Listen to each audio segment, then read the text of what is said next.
Suamiku tega mengunciku dan ibuku di sebuah ruang bawah tanah rumah kami yang gelap. Tapi saat aku panik ketakutan, tiba-tiba ibuku berbisik. Diam. Mereka tidak tahu apa yang ada di balik dinding ini. Saat suamiku pergi, ibuku mulai menggeser sebuah batu bata dan menunjukkan sebuah rahasia yang telah ia sembunyikan selama 37 tahun. Aku tak menyangka ternyata itu. Sebelum ceritanya dimulai, silahkan tulis di kolom komentar dari daerah mana saja teman-teman yang menonton cerita ini. Jangan lupa like dan subscribe agar channel ini bisa semakin berkembang dan bisa mempersembahkan cerita yang lebih menarik lagi. Suara derit engsel pintu besi tua yang berkarat itu terdengar begitu nyaring dan menyakitkan di telinga, seolah-olah rumah tua ini sedang menjerit kesakitan. Talita terhuyung ke depan, nyaris tersungkur mencium lantai semen yang dingin dan lembab jika saja tangannya tidak sigap menahan tubuhnya. Jilbab instan berwarna abu-abu yang dikenakannya menjadi miring dan berantakan, namun ia tidak lagi peduli pada penampilannya. Napasnya memburu, bercampur dengan isak tangis yang tertahan di tenggorokan. Di sebelahnya, Ibu Ambar, wanita tua yang selama ini ia rawat dengan penuh kasih sayang, tampak gemetar memegangi tongkat kayunya. Mereka berdua baru saja didorong paksa menuruni anak tangga curam menuju ruang bawah tanah oleh satu-satunya laki-laki yang seharusnya menjadi pelindung mereka, Hikam. Talita menoleh ke atas, menatap sosok suaminya yang berdiri di ambang pintu dengan siluet tubuh yang diterangi cahaya lampu lorong rumah. Wajah tampan yang dulu selalu tersenyum manis, saat melamarnya kini berubah menjadi topeng kebencian yang menakutkan. Talita mencoba bangkit, lututnya terasa nyeri karena membentur lantai keras tadi. Ia menatap Hikam dengan pandangan tidak percaya, air mata mengalir deras membasahi pipinya. Ia memohon dengan suara parau agar suaminya itu sadar. Ia bertanya apa salahnya dan apa salah ibunya hingga diperlakukan seperti binatang yang hendak dikurung. Talita mengingatkan Hikam tentang janji pernikahan mereka, tentang bagaimana Hikam bersumpah di hadapan penghulu untuk memuliakannya. Namun, semua kata-kata itu sepertinya hanya memantul sia-sia di dinding lorong yang sempit. Hikam justru tertawa, sebuah tawa kering dan dingin yang membuat bulu kuduk Talita meremang. Pria itu memandang rendah ke arah mereka berdua, seolah sedang melihat sampah yang harus segera dibuang. Hikam berkata dengan nada datar, bahwa ia sudah muak dengan sandiwara rumah tangga yang membosankan ini. Ia mengaku sudah lelah berpura-pura menjadi suami yang baik dan menantu yang berbakti pada mertua yang bau tanah. Hikam melangkah mundur perlahan, tangannya memegang gagang pintu besi yang berat. Ia mengatakan bahwa rumah tua ini memiliki nilai jual yang sangat tinggi jika saja Ibu Ambar tidak keras kepala mempertahankan kepemilikannya. Hikam menjelaskan rencananya dengan tenang, seolah sedang membicarakan rencana liburan dan bukan rencana pembunuhan perlahan. Ia akan membiarkan mereka di sana, kelaparan dan kehausan, sampai mereka setuju untuk menandatangani surat pemindahan aset yang sudah ia siapkan, atau sampai mereka mati membusuk dan ia bisa mengarang cerita tentang kecelakaan tragis. Talita menjerit histeris, ia berlari menaiki anak tangga mencoba menggapai pintu, tapi ia terlambat. Hikam membanting pintu besi itu dengan keras. Bunyi benturan logam bertemu logam menggema dahsyat, diikuti oleh suara kunci yang diputar 2 kali. Klik, klik. Suara itu adalah suara paling mengerikan yang pernah Talita dengar seumur hidupnya. Kegelapan total langsung menyergap mereka. Tidak ada celah cahaya sedikitpun yang masuk karena ruang bawah tanah ini memang dirancang tanpa ventilasi luar. Udara terasa berat, berbau apek, campuran antara bau tanah basah, jamur, dan barang-barang tua yang sudah puluhan tahun tidak tersentuh matahari. Talita meraba-raba dalam gelap, tangannya menyentuh permukaan pintu besi yang dingin.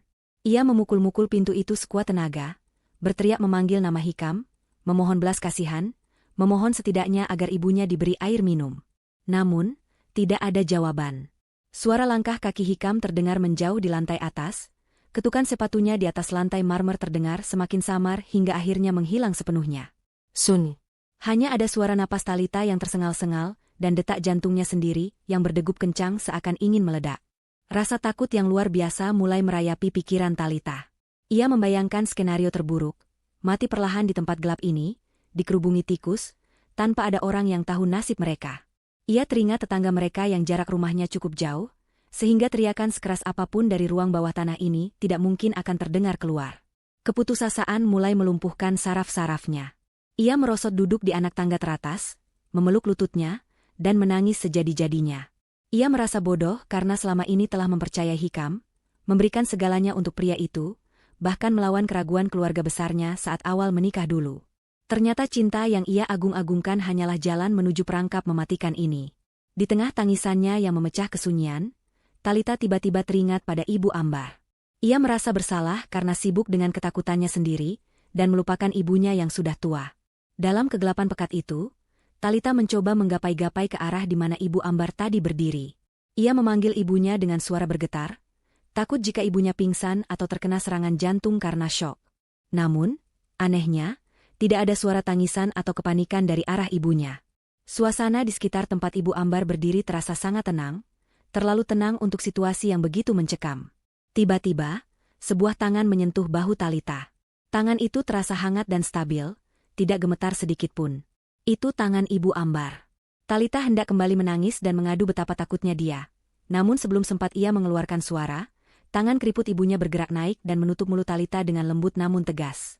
Talita terdiam seketika, air matanya masih mengalir, tapi isakannya tertahan. Kemudian, di dekat telinganya, ia mendengar bisikan Ibu Ambar. Suara itu bukan suara wanita tua renta yang biasa ia dengar sehari-hari. Itu adalah suara yang penuh wibawa, tajam, dan sangat terkontrol. Ibu Ambar berbisik menyuruhnya diam dan berhenti membuang tenaga untuk menangis. Ibu Ambar berkata bahwa Hikam dan siapapun yang bersekongkol dengannya tidak tahu apa-apa tentang rumah ini. Kata-kata itu membuat Talita bingung. Di tengah situasi hidup dan mati ini, ibunya justru terdengar sangat percaya diri. Ibu Ambar melanjutkan bisikannya, mengatakan bahwa mereka tidak tahu apa yang sebenarnya ada di balik dinding ruang bawah tanah ini. Kalimat itu menggantung di udara yang pengap, menciptakan misteri baru yang mengalahkan rasa takut Talita. Ia merasakan Ibu Ambar mulai bergerak menjauhinya, langkah kakinya terdengar teratur menyusuri lantai semen, seolah-olah wanita tua itu bisa melihat dalam kegelapan atau sudah hafal di luar kepala setiap inci dari ruangan mematikan ini. Talita hanya bisa terpaku di tangga, menunggu apa yang akan terjadi selanjutnya, sementara di atas sana, ia membayangkan Hikam sedang merayakan kemenangan semuanya. Talita masih duduk mematung di anak tangga dalam kegelapan yang menyelimuti segalanya. Ia mendengar suara gesekan kain jarik ibunya dan bunyi tongkat kayu yang mengetuk lantai semen dengan ritme yang aneh. Bukan ketukan acak orang buta yang meraba jalan, melainkan ketukan yang disengaja, seolah sedang menghitung jarak.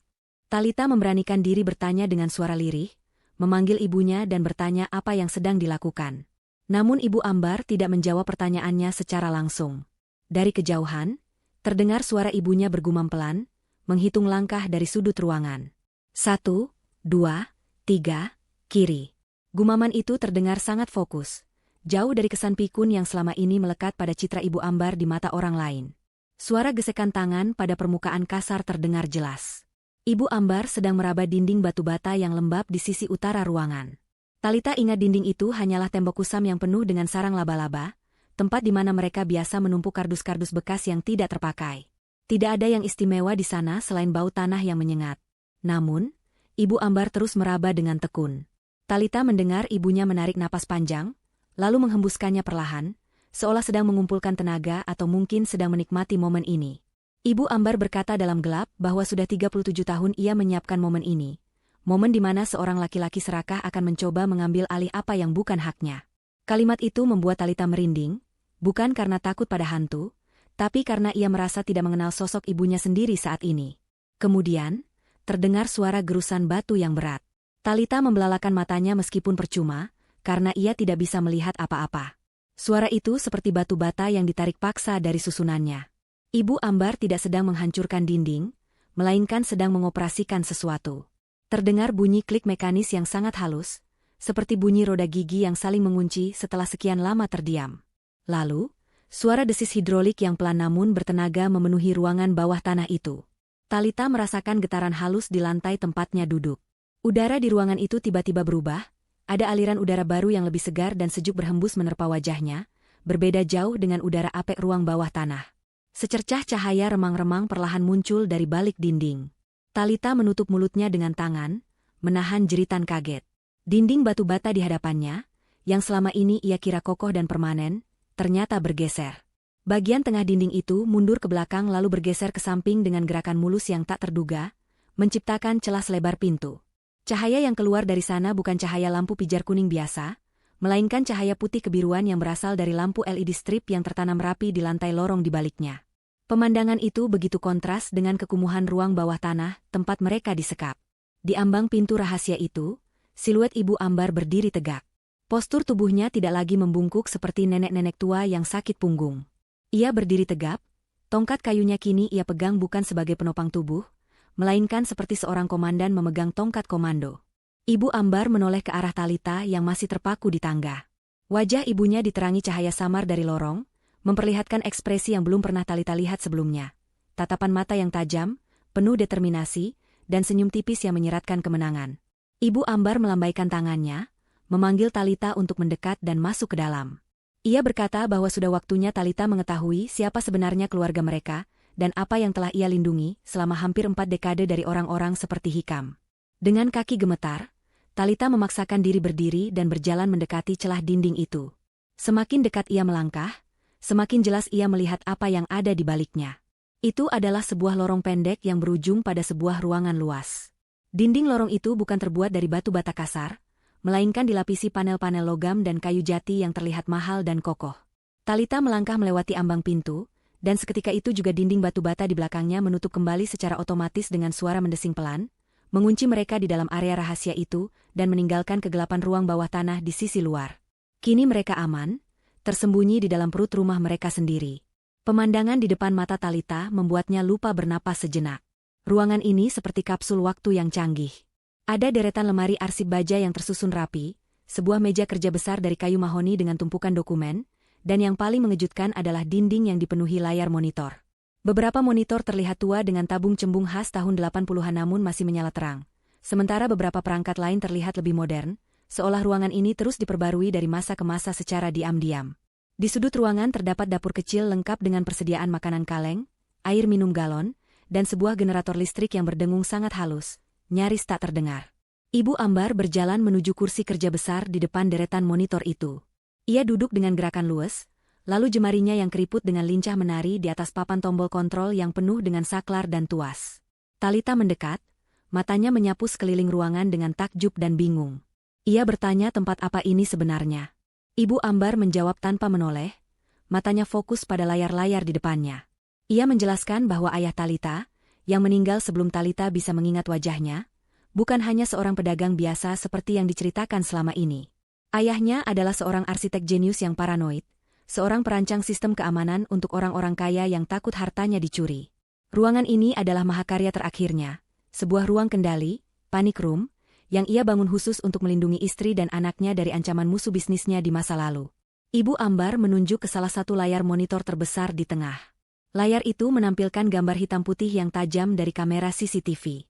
Talita membelalakan matanya saat mengenali ruangan yang ada di layar itu. Itu adalah ruang tamu rumah mereka di lantai atas. Di sana, terlihat Hikam sedang duduk santai di sofa kulit kesayangan Talita, kakinya diangkat ke atas meja, dengan sebatang rokok menyala di tangannya. Ia tidak sendirian. Seorang wanita muda berambut panjang dengan pakaian ketat masuk ke dalam bingkai layar, membawa 2 gelas minuman. Itu Elisa, teman arisan Talita yang selama ini ia anggap sahabat. Elisa duduk di pangkuan Hikam, dan mereka berdua tertawa lepas, seolah merayakan kematian Talita dan ibunya. Darah Talita mendidih melihat pemandangan itu. Pengkhianatan itu terasa berkali-kali lipat lebih menyakitkan. Sahabat dan suaminya sendiri bersekongkol menghancurkan hidupnya. Namun, Ibu Ambar menekan sebuah tombol merah di panel kontrol, dan suara dari ruang tamu itu tiba-tiba terdengar jernih melalui pengeras suara di ruangan rahasia tersebut. Mereka bisa mendengar percakapan Hikam dan Elisa dengan sangat jelas. Hikam sedang berkata pada Elisa bahwa besok pagi mereka akan memanggil notaris Pak Burhan untuk mengurus surat kematian Talita dan ibunya, dengan alasan kebocoran gas di ruang bawah tanah. Ibu Ambar memutar kursi kerjanya menghadap Talita. Wajahnya tenang, tapi matanya menyala dengan api kemarahan yang dingin. Ia berkata kepada putrinya bahwa malam ini Hikam berpikir dia adalah raja di istana ini, tapi dia salah besar. Hikam hanyalah tikus yang masuk ke dalam labirin yang dirancang oleh ahlinya. Ibu Ambar menyodorkan sebuah headset kepada Talita dan tersenyum miring. Ia mengajak Talita untuk mulai bermain, karena mulai detik ini, merekalah yang memegang kendali atas setiap pintu, setiap jendela, setiap lampu, dan setiap aliran listrik di rumah itu. Permainan kucing dan tikus baru saja dimulai, dan Hikam tidak akan pernah menduga siapa yang sebenarnya menjadi pemburunya.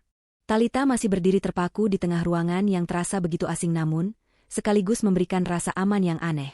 Dinding-dinding ruangan itu dilapisi dengan panel peredam suara berkualitas tinggi yang membuat suasana di dalam terasa begitu hening, terpisah sepenuhnya dari dunia luar yang kejam.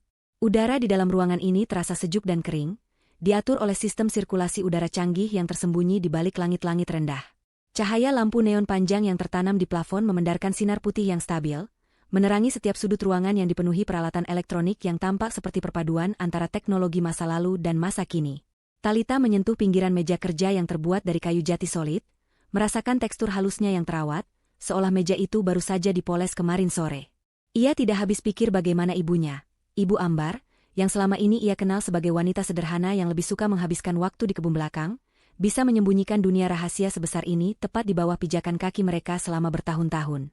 Ibu Ambar bergerak dengan tenang menuju sebuah lemari besi di sudut ruangan. Ia membuka pintu lemari itu dan mengambil sebuah teko listrik serta toples berisi bubuk kopi. Dengan gerakan yang sangat santai, seolah mereka sedang berada di dapur biasa dan bukan di ruang persembunyian, Ibu Ambar mulai menyeduh kopi. Aroma kopi yang pekat segera memenuhi ruangan, sedikit mengusir bau ozon yang menguar dari perangkat elektronik yang menyala. Ibu Ambar menyodorkan secangkir kopi hangat kepada Talitha yang masih gemetar. Talitha menerima cangkir itu dengan kedua tangan, membiarkan kehangatannya merambat ke telapak tangannya yang dingin. Ia menatap ibunya lekat-lekat, menuntut penjelasan lebih lanjut tentang semua kegilaan ini. Ibu Ambar menghela napas panjang, lalu mulai bercerita dengan suara yang dalam dan tenang, menceritakan kisah yang selama ini ia kubur dalam-dalam demi keselamatan putri tunggalnya. Wanita tua itu mulai menuturkan bahwa ayah Talitha bukanlah sekadar pedagang kain, seperti yang tertulis dalam cerita keluarga yang selama ini Talitha dengar. Ayahnya adalah seorang arsitek keamanan legendaris yang bekerja untuk klien-klien eksklusif, mulai dari pejabat tinggi hingga pengusaha berlian yang paranoid akan keselamatan harta mereka. Keluarga Bratadikara, nama asli kakek Talitha, adalah nama yang disegani di dunia konstruksi bawah tanah pada zamannya. Ayah Talitha mewarisi kejeniusan itu. Ia merancang rumah ini bukan sekadar sebagai tempat tinggal, melainkan sebagai sebuah benteng pertahanan. Setiap dinding, setiap lorong, dan setiap instalasi listrik di rumah ini memiliki fungsi ganda yang hanya diketahui oleh sang perancang. Namun, pekerjaan itu juga membawa risiko besar. Banyak orang yang menginginkan cetak biru sistem keamanan yang dibuat ayahnya, dan ancaman penculikan menjadi makanan sehari-hari. Itulah sebabnya, setelah ayah Talitha meninggal secara misterius dalam sebuah kecelakaan mobil 37 tahun yang lalu, Ibu Ambar memutuskan untuk menghapus jejak keluarga mereka, mengganti nama, dan hidup sebagai janda sederhana yang tampak lemah agar tidak ada lagi musuh yang mengendus keberadaan mereka. Talitha mendengarkan cerita itu dengan mulut ternganga. Ia merasa seperti sedang mendengarkan plot film aksi, padahal ini adalah sejarah hidupnya sendiri. Rasa kagum perlahan menggantikan rasa takut di hatinya. Ternyata darah yang mengalir di tubuhnya bukan darah orang lemah, melainkan darah para jenius yang tangguh. Ibu Ambar kemudian menunjuk ke arah deretan monitor di dinding depan. Ia menjelaskan bahwa ruangan ini adalah otak dari seluruh rumah. Dari sini, mereka bisa mengendalikan segalanya. Sistem CCTV yang terpasang bukanlah kamera biasa yang bisa dibeli di toko elektronik. Kamera-kamera itu adalah lensa mikro yang disembunyikan di dalam ornamen lampu gantung, di balik lukisan dinding, bahkan di dalam patung hiasan di ruang tamu. Tidak ada 1 inci pun di rumah bagian atas yang luput dari pengawasan ruangan ini. Ibu Ambar menekan beberapa tombol di panel kendali, dan gambar di layar utama berubah, menampilkan sudut pandang yang berbeda dari ruang tamu. Di layar monitor itu, Talitha melihat sebuah mobil sedan hitam berhenti di halaman depan rumah. Pintu mobil terbuka, dan keluarlah seorang pria parubaya dengan setelan jas lusuh sambil menenteng sebuah tas kerja kulit yang terlihat berat. Itu adalah Pak Burhan, notaris keluarga yang selama ini mengurus surat-surat tanah mereka. Hikam menyambut kedatangan Pak Burhan dengan senyum lebar yang dibuat-buat, lalu mempersilakannya masuk ke ruang tamu. Elisa, selingkuhan Hikam, terlihat sibuk merapikan meja, menyingkirkan botol-botol minuman keras agar terlihat lebih sopan di depan tamu. Melalui pengeras suara yang jernih di ruang kendali, Talitha dan Ibu Ambar bisa mendengar setiap kata yang mereka ucapkan. Hikam berbasa-basi sejenak tentang cuaca malam itu, sebelum akhirnya masuk ke inti pembicaraan yang membuat darah Talitha mendidih. Hikam dengan wajah tanpa dosa menceritakan skenario palsu kepada Pak Burhan. Ia mengatakan bahwa Talitha dan Ibu Ambar baru saja mengalami kecelakaan tragis di ruang bawah tanah, karena menghirup gas beracun dari pipa tua yang bocor. Hikam berpura-pura sedih, bahkan sempat mengusap matanya yang kering seolah sedang menghapus air mata duka. Ia meminta Pak Burhan untuk segera memproses surat kematian dan surat pemindahan hak waris atas nama dirinya sebagai suami sah, dengan alasan untuk memudahkan pengurusan pemakaman dan administrasi asuransi. Pak Burhan, yang tampak gugup namun matanya berbinar melihat tumpukan uang tunai yang diletakkan Hikam di atas meja, mengangguk setuju. Pria itu mengeluarkan berkas-berkas dari tasnya, siap untuk melegalkan kejahatan tersebut. Talita mencengkeram lengan kursi kerjanya dengan kuat, hingga buku-buku jarinya memutih. Ia melihat betapa terencananya semua ini. Hikam tidak bertindak impulsif. Ia sudah merencanakan pembunuhan ini sejak lama. Talita merasa mual melihat wajah suaminya yang dulu ia cintai kini terlihat begitu menjijikkan. Ia ingin berteriak, ingin mendobrak keluar dan mencakar wajah Hikam, tapi ia tahu itu tindakan bodoh. Ibu Ambar meletakkan tangannya di atas tangan Talita, menenangkannya. Tatapan Ibu Ambar begitu dingin dan penuh perhitungan. Ia berbisik kepada Talita bahwa kemarahan adalah bahan bakar yang bagus, tapi harus digunakan dengan bijak. Ibu Ambar mengatakan bahwa mereka tidak akan membiarkan Hikam mendapatkan kematian yang mudah. Mereka akan membuat Hikam merasakan teror perlahan yang akan menghancurkan kewarasannya sebelum polisi datang menjemput. Di ruang kendali sang arsitek ini, Talita perlahan belajar bahwa diam bukan berarti kalah, dan bersembunyi bukan berarti takut. Malam ini, ia akan belajar menjadi dalang di balik layar, memainkan nasib orang-orang jahat di atas sana seperti wayang kulit.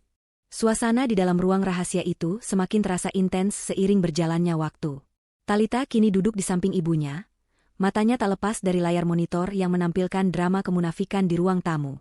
Namun, perhatian Ibu Ambar kini beralih ke sebuah brankas besar yang tertanam di dinding sebelah kanan, tersembunyi di balik sebuah panel kayu geser. Brankas itu terlihat sangat kokoh, terbuat dari baja hitam dengan sistem penguncian ganda yang rumit.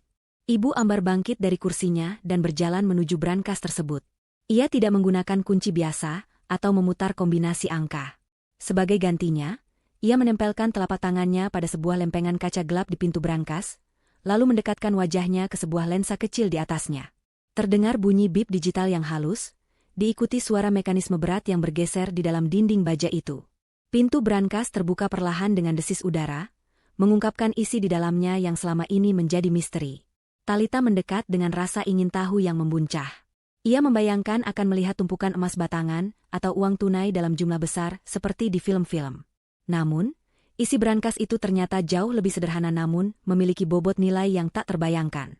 Di rak-rak besi di dalam brankas itu, tersusun rapi tumpukan dokumen tua yang dibungkus plastik pelindung, beberapa sertifikat tanah asli dengan cap resmi negara, dan sebuah buku tebal bersampul kulit merah tua yang terlihat sangat kuno. Ibu Ambar mengambil buku merah itu dengan hati-hati, seolah benda itu adalah peninggalan suci, lalu membawanya ke meja kerja di bawah cahaya lampu baca. Ia membuka halaman pertama buku itu dan menunjukkannya kepada Talita. Di sana, tertera sebuah silsilah keluarga yang rumit, lengkap dengan daftar aset properti yang tersebar di berbagai lokasi strategis di kota itu, serta nomor-nomor rekening di bank luar negeri yang tidak pernah Talita ketahui keberadaannya. Ibu Ambar menjelaskan dengan suara tenang bahwa Hikam selama ini mencari harta karun fisik yang ia duga disembunyikan di dinding-dinding rumah. Hikam berpikir ada emas atau berlian yang ditanam di pondasi. Padahal, kekayaan sejati keluarga Bratadikara bukanlah benda mati yang bisa dicuri begitu saja. Kekayaan itu berupa aset legal dan investasi jangka panjang yang semuanya telah dikunci rapat dalam sistem hukum dan perbankan. Dan yang paling mengejutkan bagi Talita adalah ketika ibunya menunjukkan halaman terakhir buku merah itu. Di sana tertulis bahwa seluruh aset tersebut, tanpa terkecuali, telah diatasnamakan Talita sejak ia lahir. Ayahnya telah membuat surat wasiat yang tidak bisa diganggu-gugat, yang menyatakan bahwa hak kepemilikan hanya bisa diakses dan dialihkan oleh Talita sendiri saat usianya menginjak 25 tahun, usia Talita saat ini. Namun, perlindungan aset itu tidak berhenti di situ. Ibu Ambar menjelaskan bahwa untuk mencairkan atau memindahkan aset-aset tersebut, diperlukan kunci biometrik. Bukan tanda tangan di atas kertas yang bisa dipalsukan oleh notaris korup seperti Pak Burhan, melainkan verifikasi sidik jari dan pemindaian retina mata Talita yang harus dilakukan secara langsung di bank kustodian yang ditunjuk. Hikam bisa saja memaksa Talita menandatangani ribuan lembar kertas, atau bahkan membunuhnya, tapi tanpa kehadiran fisik Talita yang hidup di bank tersebut, semua harta itu akan tetap membeku selamanya, tidak bisa disentuh oleh siapapun. Hikam sedang mengejar bayangan kosong. Keserakahannya telah membutakan logikanya, membuatnya tidak menyadari bahwa ia sedang berusaha membuka pintu yang kuncinya ada pada orang yang hendak ia bunuh. Talita merasakan campuran perasaan bangga dan haru. Ayahnya, yang tidak pernah ia kenal, ternyata begitu mencintainya hingga merancang perlindungan yang begitu sempurna, bahkan melampaui kematiannya sendiri. Kesadaran ini membangkitkan keberanian baru dalam diri Talita. Ia bukan lagi korban yang tidak berdaya. Ia adalah pemilik sah dari segalanya, dan Hikam hanyalah seorang penyusup yang harus diusir. Talita menatap layar monitor lagi. Di sana, Hikam sedang tertawa sambil mengangkat gelas bersulang dengan Pak Burhan, merayakan keberhasilan rencana busuk mereka yang sebenarnya sia-sia. Talita menoleh pada ibunya dan bertanya apa yang harus mereka lakukan sekarang. Apakah mereka harus menunggu polisi datang atau mulai bertindak sendiri? Ibu Ambar tersenyum tipis, sebuah senyuman penuh arti yang menyeratkan dimulainya sebuah permainan. Ia berkata bahwa memanggil polisi sekarang terlalu mudah dan terlalu cepat. Hikam belum merasakan ketakutan yang sesungguhnya. Mereka harus memberi pelajaran pada Hikam bahwa rumah ini memiliki nyawa, dan rumah ini marah. Ibu Ambar menarik kursi Talita agar duduk di depan panel kontrol utama. Ia mengajarkan Talita fungsi dari tombol-tombol berwarna yang berderet di sana. Ada tombol untuk mengunci pintu secara magnetis, ada tombol untuk mematikan aliran air, dan ada deretan saklar untuk mengendalikan setiap titik lampu di rumah itu. Ibu Ambar menunjuk satu tombol khusus yang terhubung dengan sistem kelistrikan ruang tamu. Ia memberi isyarat pada Talita untuk menekannya. Dengan tangan yang kini mantap, Talita menekan tombol itu. Di layar monitor, efeknya terjadi seketika. Lampu kristal besar yang menggantung mewah di tengah ruang tamu tiba-tiba berkedip. Bukan sekadar mati nyala biasa, melainkan berkedip dengan pola ritmis yang aneh. Hikam, Elisa, dan Pak Burhan sontak terdiam, mendongak menatap lampu yang berulah itu. Talita menekan tombol itu lagi dengan pola tertentu yang diajarkan ibunya. Lampu itu berkedip panjang, lalu pendek, lalu panjang lagi. Di dalam keheningan ruang tamu yang mulai mencekam, kedipan lampu itu seolah mengirimkan pesan sandi Morse. Engete. Tentu saja Hikam tidak mengerti kode Morse, tapi efek psikologisnya langsung terasa. Suasana pesta kemenangan mereka rusak seketika. Hikam terlihat gusar, ia bangkit berdiri dan memukul saklar lampu di dinding, mengira ada korsleting. Namun lampu itu tidak menurut padanya. Lampu itu terus berkedip seolah sedang mengejeknya. Talita merasakan kepuasan yang belum pernah ia rasakan sebelumnya. Ia bisa melihat ketakutan mulai merayap di wajah Elisa yang pucat. Pak Burhan tampak gelisah, mulai membereskan berkas-berkasnya dengan terburu-buru. Naluri pengecutnya mulai bereaksi terhadap atmosfer yang tidak beres itu. Ibu Ambar berbisik di telinga Talita, menyuruhnya untuk meningkatkan intensitas teror. Ia menunjuk tuas pengatur suhu ruangan, AC. Talita memutar tuas itu ke titik terendah secara drastis. Di layar monitor, terlihat Elisa mulai menggosok-gosok lengannya, menggigil kedinginan. Hembusan angin dingin yang tidak wajar mulai menyapu ruang tamu, seolah-olah hantu dari masa lalu sedang lewat di antara mereka. Ini baru permulaan. Di balik dinding rahasia itu, Talita dan Ibu Ambar bersiap untuk mengubah malam yang seharusnya menjadi pesta kemenangan Hikam menjadi malam panjang yang penuh mimpi buruk. Mereka akan membuat Hikam percaya bahwa arwah istri dan mertuanya telah bangkit untuk menuntut balas, sebelum hukum dunia nyata menjatuhkan vonisnya. Suasana di ruang kendali bawah tanah semakin tegang namun terkendali. Talita menatap layar monitor dengan napas tertahan, matanya mengikuti setiap pergerakan orang-orang di ruang tamu lantai atas yang mulai dilanda kepanikan. Ibu Ambar, dengan ketenangan seorang jenderal perang, menggeser beberapa tuas kecil di papan pencampur audio yang terhubung ke sistem pengeras suara tersembunyi di seluruh penjuru rumah. Sistem ini dulunya dirancang oleh ayah Talita untuk memberikan pengumuman darurat atau menakut-nakuti penyusup, dan malam ini, fungsinya akan dimaksimalkan untuk menghancurkan mental musuh. Ibu Ambar memutar sebuah knop bertuliskan master volume ke level yang cukup tinggi, lalu jarinya menekan tombol pemutar rekaman digital. Di lantai atas, keheningan mencekam yang sempat terjadi akibat lampu berkedip dan suhu ruangan yang turun drastis tiba-tiba pecah. Suara Hikam terdengar menggema memenuhi seluruh ruangan, keras dan jernih seolah-olah berasal dari langit-langit rumah itu sendiri. Itu adalah rekaman suara Hikam beberapa menit yang lalu, saat ia dengan sombong menjelaskan rencana pembunuhan Talita kepada Elisa. Kalimat demi kalimat terdengar berulang-ulang, memantul dari dinding ke dinding. Kata-kata keji tentang rencana membuat seolah ada kebocoran gas, dan bagaimana mereka akan menyingkirkan mayat Talita dan Ibu Ambar terdengar begitu mengerikan saat diputar ulang dengan volume maksimal.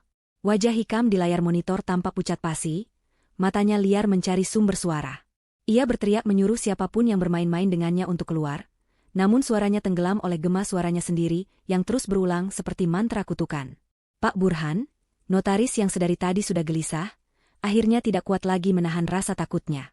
Pria tua itu melompat dari kursi sofa, menyambar tas kerjanya dengan tangan gemetar, hingga beberapa berkas penting berhamburan ke lantai. Ia berteriak histeris bahwa ia tidak mau terlibat dalam urusan klinik atau jebakan seperti ini. Bagi Pak Burhan, uang suap yang dijanjikan Hikam tidak sebanding dengan teror psikologis yang ia rasakan saat ini. Ia berlari kencang menuju pintu depan, menabrak meja kopi hingga gelas-gelas kaca jatuh dan pecah berkeping-keping. Hikam berusaha mengejarnya, mencoba menahan notaris itu agar tidak pergi, karena ia membutuhkan tanda tangan palsu malam ini juga. Namun, Pak Burhan meronta dengan tenaga orang yang ketakutan setengah mati, mendorong tubuh Hikam hingga terhuyung, lalu menghambur keluar rumah dan memacu mobilnya pergi meninggalkan pekarangan dengan ban berdecit. Kini tinggal tersisa Hikam dan Elisa di ruang tamu yang dingin dan bising itu. Elisa menutup telinganya dengan kedua tangan, menjerit menyuruh Hikam mematikan suara itu. Wanita itu mulai menangis ketakutan, menuduh Hikam telah membohonginya. Elisa berteriak bahwa rumah ini berhantu dan arwah Talita pasti sedang menuntut balas. Tuduhan itu membuat emosi Hikam meledak. Ia menampar pipi Elisa agar wanita itu diam, lalu dengan napas memburu ia menyambar sebuah linggis besi yang tadi ia gunakan untuk mencongkel lemari pajangan. Mata Hikam menyala dengan kemarahan dan kegilaan. Ia yakin ini bukan hantu. Ia yakin Talita dan Ibu Ambar pasti belum mati dan sedang mengerjainya dari suatu tempat. Logika jahatnya mengatakan bahwa ia harus menyelesaikan pekerjaan ini dengan tangannya sendiri. Ia harus memastikan kedua wanita itu benar-benar tidak bernapas lagi. Dengan langkah lebar dan kasar, Hikam berjalan menuju pintu yang mengarah ke tangga ruang bawah tanah. Talita di ruang kendali, meremas tangan ibunya saat melihat suaminya mendekati lokasi penyekapan mereka tadi. Jantung Talita berdegup kencang. Meskipun ia tahu mereka aman di balik dinding rahasia, rasa trauma saat diseret ke sana masih membekas kuat. Ibu Ambar menepuk punggung tangan Talita pelan, memberi isyarat untuk tetap tenang dan menyaksikan pertunjukan utama. Di layar monitor khusus yang menyorot lorong bawah tanah, mereka melihat Hikam menuruni tangga dengan tergesa-gesa, linggis tergenggam erat di tangan kanannya siap untuk menghantam apa saja. Hikam sampai di depan pintu besi ruang bawah tanah. Ia merogoh saku celananya dengan kasar, mengeluarkan kunci gembok dengan tangan gemetar karena amarah. Ia bersiap untuk menghajar siapapun yang ada di dalam sana, karena telah berani mempermainkannya. Dengan gerakan kasar, ia memutar kunci dan menendang pintu besi itu hingga terbuka lebar, menghantam dinding dengan suara dentuman keras. Hikam mengangkat linggisnya tinggi-tinggi, siap menyerang. Namun, seketika itu juga tubuhnya mematung. Matanya melotot nyaris keluar dari kelopaknya. Mulutnya ternganga lebar, namun tidak ada suara yang keluar. Linggis di tangannya perlahan turun seiring dengan runtuhnya keberaniannya. Ruangan itu kosong. Kosong melompong. Tidak ada Talita. Tidak ada Ibu Ambar. Tidak ada jejak siapapun. Hanya lantai semen yang dingin dan dinding batu bata yang kusam dan lembab. Tali tambang yang tadi ia siapkan untuk mengikat mereka masih tergeletak di sudut, tidak tersentuh. Botol air minum yang sempat jatuh juga masih di sana. Tapi manusia-manusianya lenyap tanpa bekas. Hikam melangkah masuk dengan ragu, memutar-mutar badannya, memeriksa setiap sudut yang gelap. Ia meraba dinding, memukul-mukul tumpukan kardus bekas, bahkan melihat ke langit-langit, mencari celah ventilasi yang mungkin bisa digunakan untuk kabur. Tapi nihil. Ruangan itu tertutup rapat tanpa jendela. Pintu besi adalah satu-satunya akses keluar masuk, dan kuncinya selalu ada di sakunya. Logika Hikam mulai retak. Bagaimana mungkin dua orang wanita, satu di antaranya sudah tua renta, bisa menghilang dari ruangan tertutup rapat dalam waktu sekejap? Di ruang rahasia, Talita melihat kebingungan yang nyata di wajah suaminya. Ia melihat Hikam mundur perlahan dari ruangan itu dengan wajah yang menggambarkan ketakutan murni. Untuk pertama kalinya malam itu, Hikam tidak terlihat seperti predator, melainkan seperti mangsa yang sadar bahwa ia sedang diawasi oleh sesuatu yang tidak bisa ia lihat. Ibu Ambar mematikan rekaman suara yang menggema tadi, membuat suasana rumah tiba-tiba menjadi sunyi senyap. Kesunyian yang mendadak itu justru semakin mencekam bagi Hikam. Ia berlari menaiki tangga kembali ke atas, napasnya memburu seperti orang yang dikejar setan, meninggalkan ruang bawah tanah yang kini kembali gelap gulita, menyimpan rahasia di balik dindingnya yang tak tersentuh. Hikam kembali ke ruang tamu dengan wajah pucat pasi, seolah darah telah terkuras habis dari tubuhnya. Ia melempar linggisnya ke lantai marmer, hingga menimbulkan bunyi dentingan nyaring yang mengejutkan Elisa. Wanita itu masih meringkuk di sofa, wajahnya sembab karena air mata. Saat melihat Hikam kembali sendirian tanpa membawa siapa-siapa, Elisa semakin histeris. Ia bertanya dengan suara gemetar di mana mayat mereka, atau apakah mereka benar-benar hantu. Hikam tidak menjawab. Ia hanya mondar-mandir di tengah ruangan, menjambak rambutnya sendiri dengan frustrasi. Pikirannya berkecamuk antara logika dan mistis. Ia bergumam sendiri, mengatakan bahwa itu tidak mungkin. Mustahil manusia bisa menembus tembok. Namun fakta bahwa ruangan itu kosong terus menghantuinya. Ia mulai menendang perabotan di sekitarnya, melampiaskan kekalutan pikirannya pada kursi dan meja mahal yang ada di sana. Di ruang kendali, Ibu Ambar mengamati perilaku menantunya dengan tatapan analitis. Ia berkata kepada Talita bahwa Hikam sekarang berada di titik paling berbahaya sekaligus paling lemah. Akal sehatnya mulai hilang, digantikan oleh paranoia. Ini adalah saat yang tepat untuk memancingnya lebih jauh. Ibu Ambar menunjuk ke sebuah lorong kecil di peta digital rumah yang terpampang di salah satu layar. Lorong itu adalah jalur servis sempit yang menghubungkan ruang rahasia tempat mereka berada dengan kamar tidur utama di lantai 2. Jalur itu tersembunyi di balik dinding lemari pakaian walk-in closet milik Talita. Ibu Ambar mengatakan bahwa mereka perlu mengambil ponsel pintar Talita dan beberapa perhiasan emas yang disimpan di laci kamar sebagai bukti tambahan dan alat komunikasi cadangan, karena ponsel di ruang kendali hanya bisa digunakan untuk panggilan darurat satelit. Selain itu, mereka perlu memancing Hikam agar semakin yakin bahwa ada orang lain di rumah itu. Talita, yang kini sudah memiliki keberanian baru, menyanggupi tugas itu. Ia tahu seluk-beluk kamarnya sendiri lebih baik dari siapapun. Dengan berbekal senter kecil dan panduan ibunya melalui AirPH nirkabel, Talita masuk ke dalam lorong sempit di belakang ruang kendali. Lorong itu gelap dan berdebu, hanya cukup untuk satu orang berjalan menyamping. Dindingnya terbuat dari beton kasar yang dingin. Talita melangkah perlahan, menaiki tangga besi spiral yang sempit menuju lantai 2. Jantungnya berdegup kencang, setiap langkah terasa berat namun penuh determinasi. Ia merasa seperti mata-mata dalam misinya sendiri. Sesampainya di ujung tangga, Talita menemukan panel kayu yang menjadi pintu akses rahasia. Ia mengintip melalui celah kecil. Kamar tidurnya gelap, hanya diterangi cahaya bulan yang masuk dari jendela. Pintu kamar tertutup rapat. Talita menekan tuas rahasia, dan dinding bagian belakang lemari pakaiannya bergeser tanpa suara. Ia menyelinap masuk ke dalam kamar, aroma parfum Hikam yang tertinggal di bantal membuat perutnya mual, namun ia menepis perasaan itu. Dengan gerakan cepat dan efisien, ia membuka laci nakas, mengambil ponselnya yang disita Hikam tadi siang, serta kotak perhiasan berisi kalung berlian pemberian ibunya. Saat ia hendak kembali ke lemari, terdengar suara langkah kaki berat menaiki tangga utama rumah menuju lantai 2. Itu Hikam. Pria itu sedang menuju kamar tidur utama, mungkin untuk mencari dokumen tanah, atau sekadar memeriksa apakah Talita bersembunyi di sana. Talita membeku sejenak. Jika ia tertangkap sekarang, semua rencana ini akan hancur lebur. Suara Ibu Ambar terdengar tenang namun mendesak di telinganya, menyuruhnya segera masuk kembali ke lorong rahasia. Namun, kotak perhiasan di tangan Talita tersenggol vas bunga kecil di atas meja rias. Vas itu jatuh. Meski Talita berhasil menangkapnya sebelum menyentuh lantai, bunyi benturan kecil tetap terdengar. Di luar pintu, langkah kaki Hikam terhenti. Pria itu mendengar sesuatu. Gagang pintu kamar mulai bergerak turun. Dengan adrenalin yang memuncak, Talita melompat masuk ke dalam lemari pakaian, menekan tombol penutup dinding rahasia tepat saat pintu kamar tidur terbuka lebar. Hikam menyalakan lampu kamar dengan kasar. Ia berdiri di ambang pintu, matanya menyapu seluruh ruangan dengan curiga. Ia berjalan perlahan masuk, memeriksa kolong tempat tidur, membuka pintu kamar mandi, dan akhirnya berjalan menuju lemari pakaian. Jantung Talita serasa berhenti berdetak. Ia berdiri di balik dinding tipis di dalam lemari, hanya berjarak beberapa sentimeter dari suaminya. Hikam membuka pintu lemari pakaian, menyingkirkan baju-baju gantung dengan kasar. Tidak ada siapa-siapa. Dinding belakang lemari terlihat solid seperti kayu biasa. Hikam memukul dinding itu sekali karena kesal, tidak menyadari bahwa istrinya berdiri tepat di baliknya dengan menahan napas. Hikam mendengus marah, lalu keluar dari kamar membanting pintu. Talita menghembuskan napas lega yang panjang, kakinya terasa lemas. Ia segera kembali menuruni tangga spiral menuju ruang kendali. Sesampainya di bawah, ia disambut senyuman bangga Ibu Ambar. Misi berhasil. Namun, permainan belum berakhir.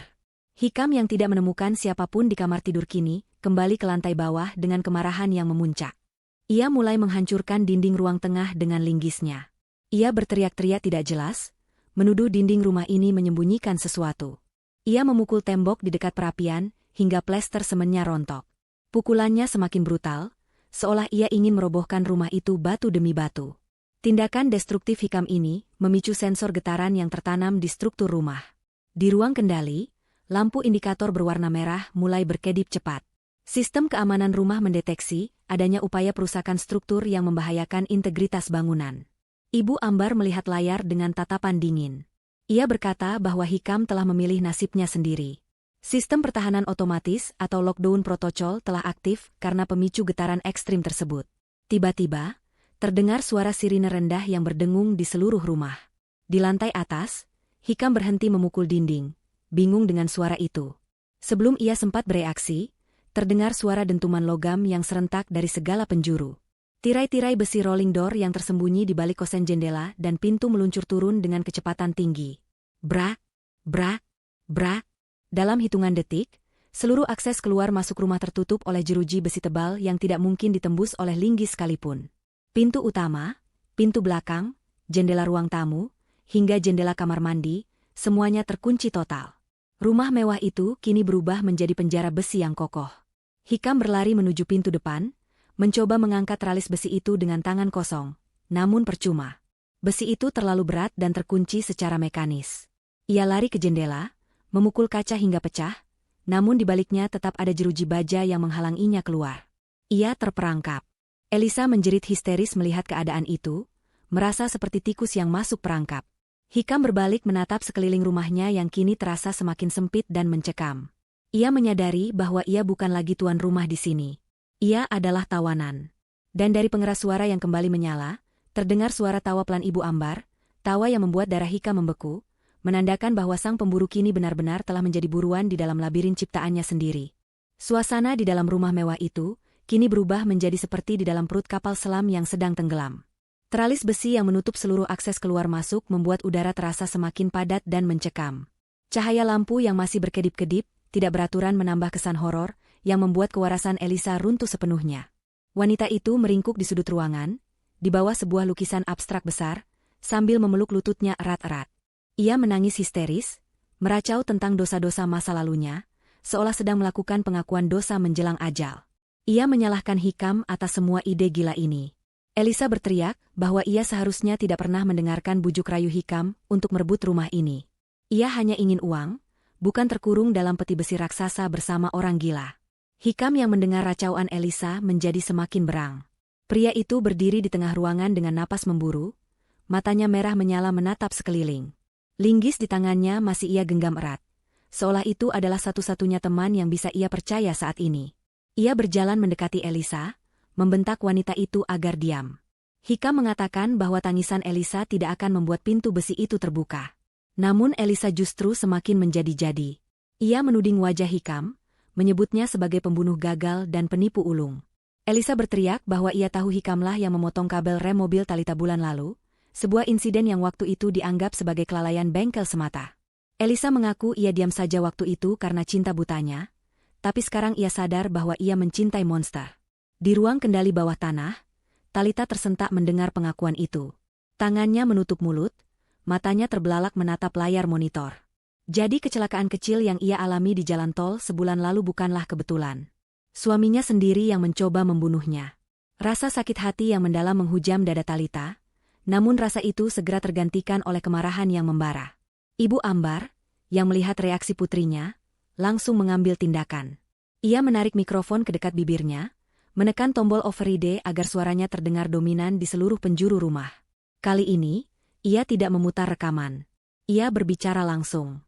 Suara Ibu Ambar menggema berat dan penuh wibawa melalui sistem pengeras suara yang tertanam di langit-langit katedral ruang tamu.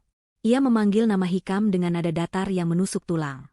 Hikam tersentak, ia berputar liar mencari sumber suara itu. Ia berteriak menantang, bertanya di mana Ibu Ambar bersembunyi. Ibu Ambar menjawab dengan tenang bahwa ia ada di mana-mana, ia adalah rumah ini. Ibu Ambar memprovokasi Hikam, memintanya untuk jujur di saat-saat terakhirnya. Ia bertanya apa sebenarnya tujuan Hikam menikahi Talita, apakah hanya demi harta yang ia bayangkan ada di balik dinding-dinding ini. Hikam yang sudah kehilangan akal sehatnya karena rasa takut dan frustrasi akhirnya meledak. Ia tertawa terbahak-bahak, tawa yang terdengar sumbang dan mengerikan. Ia menengadah ke langit-langit, berteriak lantang seolah sedang berpidato di hadapan penonton tak kasat mata. Ia mengakui semuanya. Dengan lantang ia berteriak bahwa ia memang tidak pernah mencintai Talita. Baginya, Talita hanyalah wanita bodoh dan membosankan yang menjadi tiket emas menuju kekayaan. Ia mengaku menikahi Talita hanya untuk mendekati Ibu Ambar dan menguasai aset tanah yang nilainya miliaran rupiah itu. Hikam juga mengakui dengan bangga bahwa dialah yang merencanakan segalanya, mulai dari teror mental hingga rencana pembunuhan malam ini. Ia merasa tidak ada gunanya lagi berbohong karena ia yakin tidak ada polisi di sana, hanya ada hantu dan tembok bisu. Talita di ruang bawah tanah, merekam semua pengakuan itu dengan sistem digital canggih milik ayahnya. Air matanya sudah kering. Kini yang tersisa hanyalah tekad untuk melihat suaminya hancur. Namun, situasi di lantai atas berubah menjadi sangat berbahaya. Setelah puas berteriak, Hikam berjalan menuju gudang kecil di bawah tangga, tempat penyimpanan peralatan kebun. Ia keluar membawa sebuah jerigen merah berisi bensin cadangan untuk mesin pemotong rumput. Wajahnya menyeringai gila. Ia berkata jika ia tidak bisa memiliki rumah ini, maka tidak ada seorang pun yang boleh memilikinya. Ia akan membakar rumah ini sampai rata dengan tanah, dan ia tidak peduli jika ia harus mati terbakar di dalamnya bersama hantu-hantu yang mengganggunya. Elisa menjerit ketakutan, mencoba lari menjauh, tapi Hikam dengan cepat mulai menyiramkan bensin itu ke sofa, karpet tebal, dan tirai-tirai mahal yang menjuntai. Bau bensin yang menyengat langsung memenuhi ruangan yang tertutup rapat itu, menciptakan atmosfer yang sangat mudah meledak. Bau bensin yang tajam itu seakan bisa tercium hingga ke dalam ruang kendali melalui imajinasi Talita yang ketakutan. Di layar monitor, ia melihat Hikam mengeluarkan korek api gas dari sakunya. Talita panik, ia mencengkeram lengan ibunya. Ia berteriak bahwa Hikam benar-benar gila dan akan membunuh mereka semua. Jika api tersulut di ruangan tertutup seperti itu, ledakannya akan dahsyat, dan panasnya bisa merambat hingga ke ruang bawah tanah, atau setidaknya menghancurkan rumah warisan ayah Talita yang sangat berharga. Talita memohon pada ibunya untuk melakukan sesuatu, untuk membuka pintu atau memanggil pemadam kebakaran sekarang juga. Namun, Ibu Ambar tetap duduk tenang di kursinya, meskipun raut wajahnya menunjukkan konsentrasi tingkat tinggi. Ia tidak terlihat panik sedikitpun. Tangan keriputnya bergerak menuju sebuah panel kaca khusus yang terletak terpisah dari tombol-tombol lain. Di balik kaca itu terdapat sebuah tuas besar berwarna merah menyala dengan tulisan peringatan bahaya, Halon Purge System. Ibu Ambar menjelaskan dengan cepat pada Talita bahwa ayahnya sudah memprediksi skenario terburuk ini. Ayahnya tahu bahwa musuh-musuhnya mungkin akan mencoba membakar rumah untuk menghilangkan jejak. Karena itu, ia memasang sistem pemadam api kelas militer yang menggunakan gas halon, sebuah gas yang mampu mematikan api secara kimiawi dalam hitungan detik tanpa merusak peralatan elektronik atau dokumen kertas. Namun sangat berbahaya jika dihirup manusia dalam waktu lama karena menggantikan oksigen di udara. Di layar monitor, Hikam menyalakan korek apinya. Api kecil menari di ujung pemantik. Elisa berteriak memohon ampun, tapi Hikam sudah tidak peduli. Ia melempar korek api itu ke atas sofa yang sudah basah oleh bensin. Wush! Api langsung menyambar dengan ganas. Lidah api berwarna oranye dan biru melahap kain sofa dan merambat cepat ke karpet. Asap hitam pekat mulai membumbung tinggi, memenuhi ruangan dalam sekejap mata. Suhu ruangan melonjak drastis. Hikam tertawa melihat api itu, sebuah tawa kemenangan yang sakit jiwa. Tepat pada detik itu, Ibu Ambar memecahkan kaca pelindung dengan siku-sikunya dan menarik tuas merah itu ke bawah dengan kuat. Terdengar suara desis keras yang sangat nyaring dari langit-langit ruang tamu, seperti suara ribuan ular yang mendesis bersamaan. Set. Dari puluhan nozzle tersembunyi di plafon, gas putih tebal menyembur keluar dengan tekanan tinggi. Gas itu berat dan dingin, langsung turun menyelimuti ruangan, menekan asap dan api. Efeknya instan dan ajaib. Lidah api yang tadi berkobar ganas tiba-tiba mengecil, tercekik, dan padam total dalam waktu kurang dari 10 detik, seolah ada tangan raksasa yang mematikan lilin. Ruangan yang tadi terang oleh api kini kembali remang-remang, dipenuhi kabut gas halon berwarna putih susu. Namun, drama belum berakhir. Gas itu menyedot oksigen di ruangan tersebut secara drastis. Hikam yang sedang tertawa tiba-tiba terbatuk hebat. Ia memegangi lehernya, matanya melotot mencari udara. Ia mencoba menarik napas, tapi paru-parunya tidak mendapatkan oksigen yang dibutuhkan. Elisa sudah lebih dulu ambruk ke lantai, pingsan karena hipoksia atau kekurangan oksigen. Hikam terhuyung-huyung. Ia mencoba berjalan menuju pintu depan, tapi kakinya terasa seperti jeli. Pandangannya mulai kabur, menggelap di tepiannya. Ia jatuh berlutut, tangannya menggapai-gapai udara kosong. Dalam kesadaran terakhirnya yang memudar, ia melihat ke arah kamera CCTV di sudut ruangan.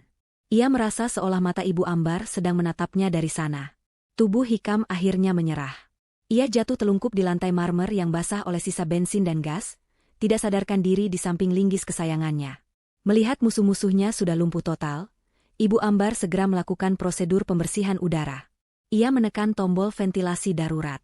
Kipas exhaust besar di atap rumah mulai berputar, menyedot gas halon keluar dan memasukkan udara segar dari luar. Bersamaan dengan itu, Talita melihat lampu biru berkedip-kedip di layar monitor CCTV bagian luar pagar. 3 mobil polisi dan 1 mobil ambulans baru saja tiba di depan gerbang. Sirine mereka memecah keheningan malam. Rupanya sinyal SOS yang dikirimkan sistem otomatis rumah saat mode lockdown aktif telah diterima oleh kepolisian pusat. Ibu Ambar berdiri, merapikan bajunya. Ia menoleh pada Talita dan berkata bahwa pertunjukan sudah selesai, sekarang waktunya untuk babak penutup. Mereka harus berakting. Ibu Ambar menekan tombol untuk membuka kunci pintu gerbang depan dan pintu utama rumah, membiarkan polisi masuk. Kemudian, ia mengajak Talita menuju sebuah pintu rahasia lain di belakang ruang kendali. Pintu itu menuju ke sebuah terowongan drainase kering yang berujung di gazebo taman belakang. Rencana mereka adalah keluar dari sana, lalu berlari menuju polisi seolah-olah mereka baru saja berhasil meloloskan diri dari penyekapan di ruang bawah tanah melalui jendela belakang. Sementara Hikam dan Elisa ditemukan pingsan di ruang tamu yang penuh bukti kejahatan. Talita mengangguk mantap. Ia mengikuti ibunya menyusuri lorong sempit itu. Saat mereka keluar di udara malam yang segar di taman belakang, Talita menghirup napas dalam-dalam. Udara kebebasan terasa begitu manis. Ia melihat ibunya mengacak-acak sedikit rambutnya dan merobek sedikit ujung bajunya agar terlihat lebih meyakinkan sebagai korban yang traumatis. Talita melakukan hal yang sama. Mereka berdua berjalan terseok-seok menuju halaman depan tempat polisi mulai berdatangan dengan senjata lengkap, siap memainkan peran terakhir mereka untuk memastikan Hikam membusuk di penjara seumur hidupnya. Cahaya lampu rotator merah dan biru yang berputar liar, membelah kepekatan malam di kawasan perumahan elit itu. Suara sirine yang meraung-raung susul-menyusul memecahkan keheningan, membuat tetangga-tetangga yang penasaran mulai bermunculan di balik pagar rumah mereka, berbisik-bisik menebak tragedi apa yang sedang menimpa rumah keluarga Ibu Ambar. Di halaman depan yang kini terang benderang oleh sorot lampu mobil patroli, drama penyelamatan yang telah diskenariokan dengan sempurna oleh Ibu Ambar sedang mencapai puncaknya. Talita dan ibunya muncul dari arah samping rumah. Tepatnya dari balik rimbunan tanaman bougainville yang menutupi pintu keluar lorong drainase rahasia. Penampilan mereka sangat meyakinkan sebagai korban yang baru saja lolos dari maut. Wajah Talita sengaja dibiarkan kotor oleh debu tanah, jilbabnya sedikit miring dan kusut, sementara napasnya tersengal-sengal seolah ia baru saja berlari maraton menghindari kejaran pembunuh. Ibu Ambar, dengan kemampuan akting yang luar biasa, berjalan tertatih-tatih sambil memegangi dadanya. Wajahnya menyiratkan kelelahan dan ketakutan yang mendalam selayaknya seorang lansia yang mengalami trauma berat. Pasukan polisi bersenjata lengkap yang melihat kemunculan dua wanita itu segera berlari menghampiri. Seorang polisi wanita dengan sigap memapah Ibu Ambar, menanyakan keadaannya dengan nada panik. Talita langsung menjatuhkan dirinya ke pelukan petugas itu, menangis histeris dengan suara yang cukup keras agar terdengar oleh saksi mata lain. Di sela-sela tangisannya, ia meracau tentang suaminya yang mengamuk, tentang ancaman pembunuhan, dan tentang api yang hendak membakar mereka semua. Talita menunjuk-nunjuk ke arah pintu depan rumah yang terbuka, memohon agar polisi segera menangkap Hikam sebelum pria itu melukai orang lain atau menghancurkan rumah peninggalan ayahnya. Petugas kepolisian yang mendengar kesaksian awal yang begitu emosional itu tidak membuang waktu. Komandan Regu segera memberi isyarat tangan kepada tim taktis untuk menyerbu masuk ke dalam rumah. Dengan gerakan terkoordinasi, mereka merangsek masuk melalui pintu depan dengan senjata teracung, siap menghadapi pelaku yang dilaporkan berbahaya dan bersenjata tajam. Di dalam ruang tamu yang megah namun kini berantakan, pemandangan yang menyambut para polisi sungguh memberatkan bagi Hikam. Kabut putih sisa gas halon masih menggantung tipis di udara setinggi lutut, menciptakan suasana surrealis seperti di medan perang. Bau bensin yang sangat menyengat langsung menusuk hidung siapapun yang melangkah masuk, menjadi bukti tak terbantahkan adanya niat pembakaran. Hikam ditemukan tergeletak tak sadarkan diri di lantai marmer yang dingin. Posisinya telungkup di dekat sofa kulit yang sebagian permukaannya hangus terbakar. Di dekat tangan kanannya, tergeletak sebuah linggis besi berat yang ujungnya tergores ke tembok, seolah baru saja digunakan untuk menghantam sesuatu yang keras. Sebuah jerigen bensin berwarna merah tergeletak kosong di sisi lain, tutupnya terbuka, menjadi saksi bisu kegilaan yang baru saja terjadi. Tak jauh dari sana, Elisa juga ditemukan pingsan, tubuhnya meringkuk di sudut ruangan dekat lemari hias yang kacanya pecah berantakan. Petugas medis yang datang menyusul tim taktis segera memeriksa denyut nadi Hikam dan Elisa. Keduanya masih hidup, hanya pingsan akibat kekurangan oksigen sementara yang disebabkan oleh sistem pemadam otomatis. Dengan cekatan, para medis memasangkan masker oksigen ke wajah mereka. Saat oksigen murni mulai mengalir ke paru-parunya, Hikam tersentak bangun. Ia terbatuk-batuk hebat, matanya terbuka lebar dengan pandangan nanar yang penuh kebingungan. Hal pertama yang ia rasakan adalah rasa sakit yang tajam di pergelangan tangannya. Ia mencoba menggerakkan tangannya ke depan untuk melepas masker oksigen, namun tertahan. Tangannya terkunci kuat di belakang punggung. Suara klik logam yang dingin menyadarkannya bahwa ia telah diborgol. Dua orang polisi bertubuh kekar memegang bahunya, menekannya agar tetap tiarap di lantai. Kesadaran Hikam perlahan pulih sepenuhnya, dan memori terakhir sebelum ia pingsan kembali menghantamnya. Ia ingat api, ia ingat tawa kemenangannya, lalu ia ingat desis ular dari langit-langit dan kegelapan yang mencekik. Hikam mendongak, melihat sekeliling ruangan yang kini dipenuhi seragam polisi. Ia melihat jerigen bensin, melihat linggisnya yang disita petugas sebagai barang bukti. Namun, otaknya yang sudah terlanjur rusak oleh paranoia menolak menerima kenyataan. Ia mulai meronta, berteriak-teriak memanggil nama Talita dan Ibu Ambar dengan nada penuh kebencian. Ia berteriak kepada polisi bahwa mereka harus memeriksa ruang bawah tanah. Hikam bersikeras bahwa ia telah mengurung istri dan mertuanya di sana, dan bahwa mereka pasti masih di sana. Atau mungkin mereka adalah hantu yang bisa menembus tembok.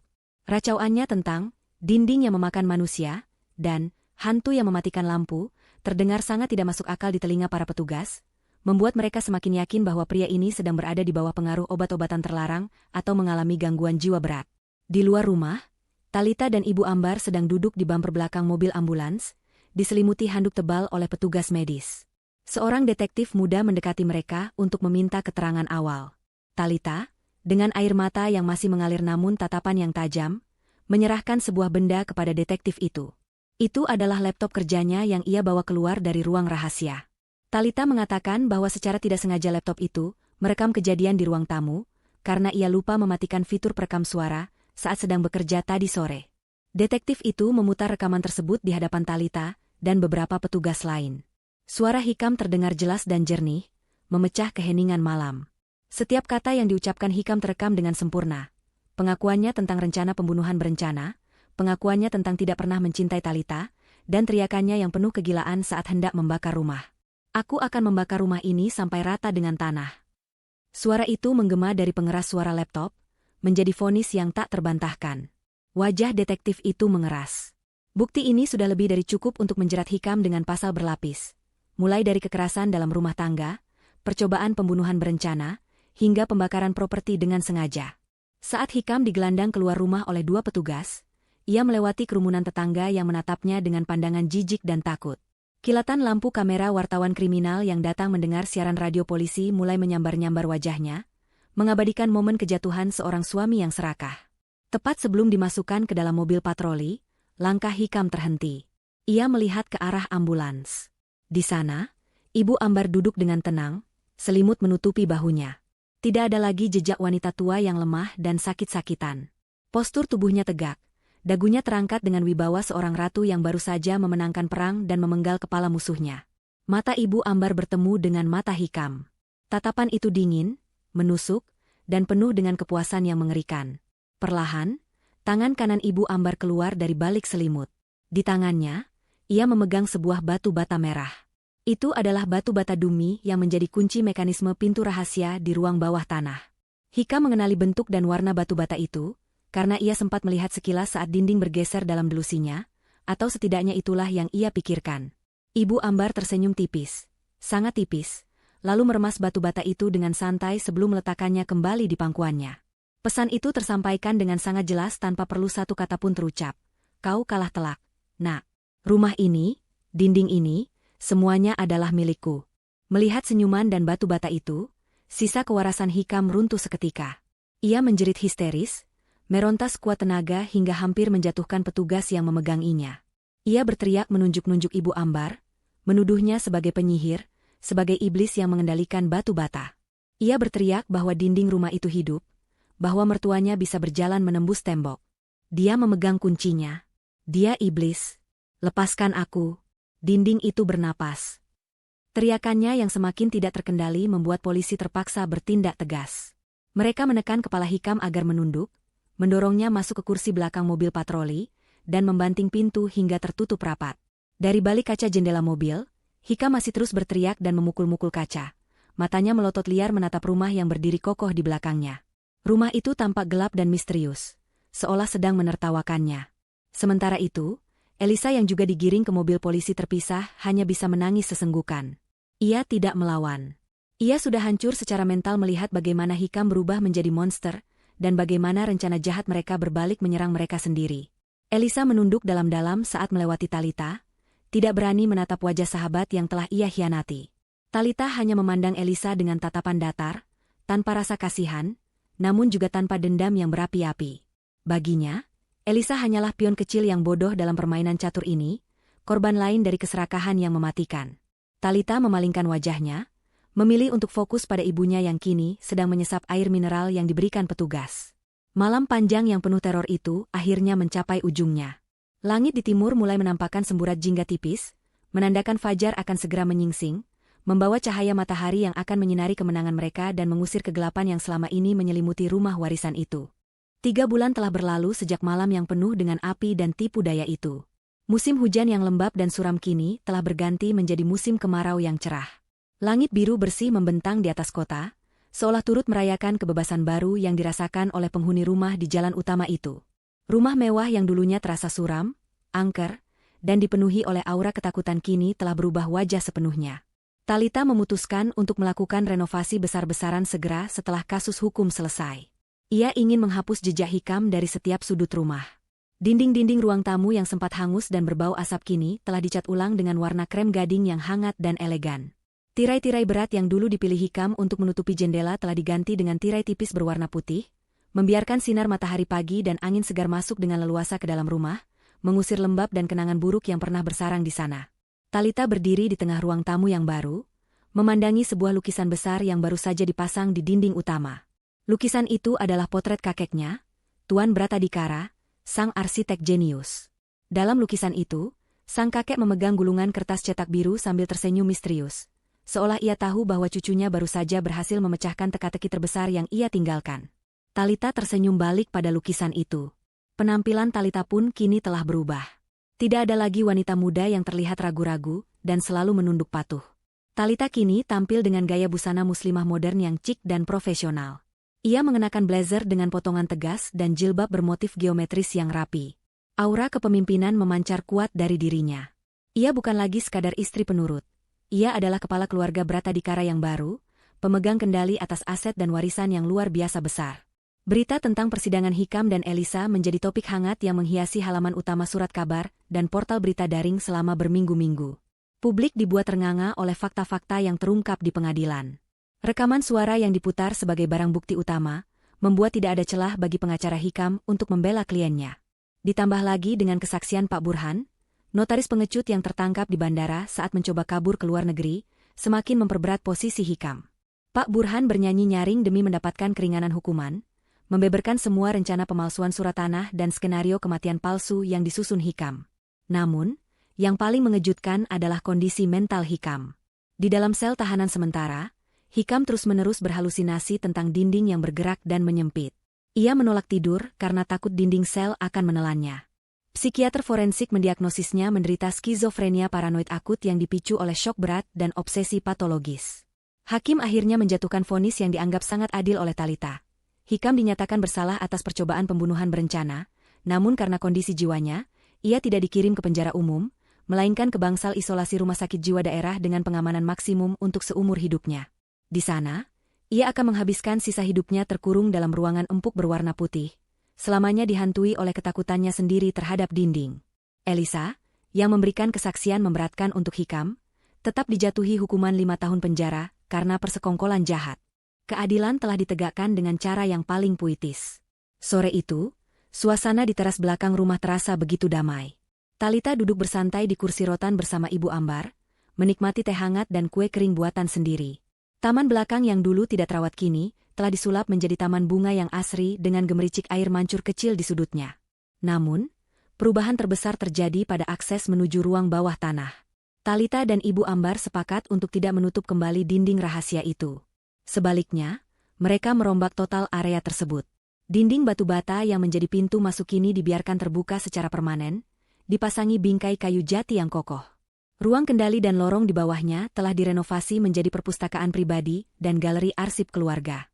Ruangan itu kini menjadi tempat favorit Talita untuk bekerja dan mempelajari sejarah keluarganya. Ia menghabiskan banyak waktu di sana, membaca jurnal-jurnal peninggalan ayahnya, mempelajari diagram sistem keamanan, dan memahami betapa jeniusnya darah yang mengalir di tubuhnya. Bu, Talita memulai pembicaraan, meletakkan cangkir teh porselennya di atas meja kaca. Matanya menatap lurus ke arah jalan raya di depan rumah yang terlihat dari celah pagar tanaman. Aku sudah mengecek semua dokumen di buku merah itu berulang kali. Semua aset tanah, saham, dan deposito sudah berhasil kualihkan sepenuhnya ke namaku. Pengacara baru kita bilang posisi hukum kita sangat kuat, tidak ada yang bisa menggugat lagi. Tapi, ada satu hal yang masih mengganjal di pikiranku. Ibu Ambar menoleh, alisnya yang mulai memutih terangkat sedikit, namun senyum geli bermain di bibirnya. Ia tampak jauh lebih sehat dan segar dibandingkan 3 bulan lalu. Beban rahasia yang selama ini ia pikul sendirian telah terangkat, membuatnya merasa 10 tahun lebih muda. Apa itu, sayang? Apa ada kode sandi ayahmu yang belum bisa kau pecahkan? Talita mengangguk pelan. Ia mengeluarkan sebuah buku catatan kecil dari tas kerjanya. Di halaman terakhir buku merah, tepat di bagian sampul belakang bagian dalam, aku menemukan sebuah deretan angka koordinat dan sebuah diagram skematik kasar. Diagram itu menunjuk ke arah seberang jalan, tepatnya ke gedung bank swasta tua yang sudah lama tutup dan terbengkalai itu.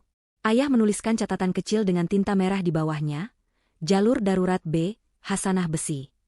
Apa maksudnya, Bu? Ibu Ambar tertawa kecil, suara tawanya renyah dan penuh arti. Ia meletakkan majalah yang sedang dibacanya, lalu mencondongkan tubuhnya ke arah Talita, seolah hendak membagikan rahasia negara. Kau tahu, Talita, ayahmu adalah orang yang paranoid namun visioner. Ia selalu punya rencana cadangan untuk rencana cadangannya. Lorong di rumah ini hanyalah sebagian kecil dari mahakaryanya. Ruang kendali di bawah sana didesain untuk bertahan hidup selama seminggu, tapi ayahmu memikirkan skenario terburuk. Bagaimana jika rumah ini dikepung musuh dan hancur total? Bagaimana kita bisa kabur jika jalanan diblokade? Wanita tua itu mengangkat tangannya, menunjuk lurus ke arah gedung bank tua berlantai 2 di seberang jalan yang cat dindingnya sudah mengelupas kusam. Gedung itu terlihat seperti bangunan mati yang menunggu waktu untuk dirobohkan. Gedung itu dulunya adalah salah satu kantor cabang bank swasta yang brankas utamanya, atau Hasanahnya didesain, dan dibangun oleh kakek dan ayahmu. Konstruksinya sangat kuat, tahan ledakan bom sekalipun. Dan ya, jawaban dari pertanyaanmu adalah, ada satu lorong bawah tanah lagi. Sebuah terowongan beton bertulang yang menghubungkan ruang genset di bawah perpustakaan kita ini, melintasi bagian bawah jalan raya, dan berujung langsung di dalam ruang Hasanah Bank itu. Mata Talita membelalak takjub, mulutnya sedikit terbuka. Jadi, kita punya akses rahasia masuk ke dalam bank itu, lewat bawah tanah. Bukan hanya punya akses, Ibu Ambar mengoreksi dengan nada bangga, matanya berbinar mengenang masa lalu suaminya. Kita memiliki gedungnya, Talita. Ayahmu membelinya secara diam-diam atas nama perusahaan cangkang 30 tahun yang lalu saat bank itu likuidasi. Gedung itu milik kita. Dan di dalam ruang Hasanah Bank yang tertutup rapat itu, ayahmu tidak menyimpan uang. Ia menyimpan sesuatu yang jauh lebih berharga. Di sana tersimpan cetak biru asli dari semua proyek sistem keamanan rahasia yang pernah dikerjakan keluarga Bratadikara untuk klien-klien elit di seluruh negeri, bahkan mungkin proyek pemerintah. Itu adalah warisan ilmu, data, dan koneksi yang nilainya jauh melampaui tumpukan emas batangan. Itu adalah kunci menuju kekuasaan yang sesungguhnya. Talita menatap gedung tua di seberang jalan itu dengan pandangan yang sama sekali baru. Gedung yang selama ini ia anggap sebagai rongsokan kota ternyata adalah benteng pertahanan terakhir dan gudang harta karun intelektual keluarganya. Ia merasakan desiran darah petualang ayahnya mengalir deras di nadinya. Ketakutan dan keraguan yang dulu selalu menghantuinya kini telah sirna, digantikan oleh rasa penasaran dan ambisi yang menyala-nyala. Ia menyadari bahwa perjalanannya baru saja dimulai. Mengalahkan Hikam hanyalah ujian masuk. Ujian sesungguhnya adalah bagaimana ia mengelola warisan raksasa ini. Talita bangkit dari kursinya, merapikan letak jilbabnya, lalu mengulurkan tangan kepada ibunya. Senyum lebar yang penuh percaya diri terukir di wajahnya. Kalau begitu, Bu, kurasa kita tidak boleh membiarkan warisan itu berdebu lebih lama lagi. Bagaimana kalau kita jalan-jalan sore ini? Aku ingin melihat apa yang ada di ujung terowongan itu. Aku ingin melihat Hasanah Besi. Ibu Ambar menyambut uluran tangan putrinya dengan genggaman erat yang hangat. Ia berdiri dengan mantap, tanpa bantuan tongkat. Ide yang bagus, Nak. Ayo kita buka babak baru sejarah keluarga ini. Kunci masternya ada di kalung liontin yang kau pakai sekarang. Talita meraba liontin kalung yang selama ini ia kira hanya perhiasan biasa. Lalu tersenyum menyadari betapa banyaknya rahasia yang disembunyikan ibunya di tempat terbuka. Ibu dan anak itu berjalan bersisian masuk ke dalam rumah, menuju perpustakaan bawah tanah, siap untuk menelusuri lorong gelap menuju masa depan yang cerah. Kamera perlahan menjauh, memperlihatkan rumah yang kini berdiri megah dan damai, menyimpan 1000 rahasia di dalam perut buminya, sementara matahari sore yang keemasan menyinari atapnya, seolah merestui kelahiran sang pemilik tahta baru.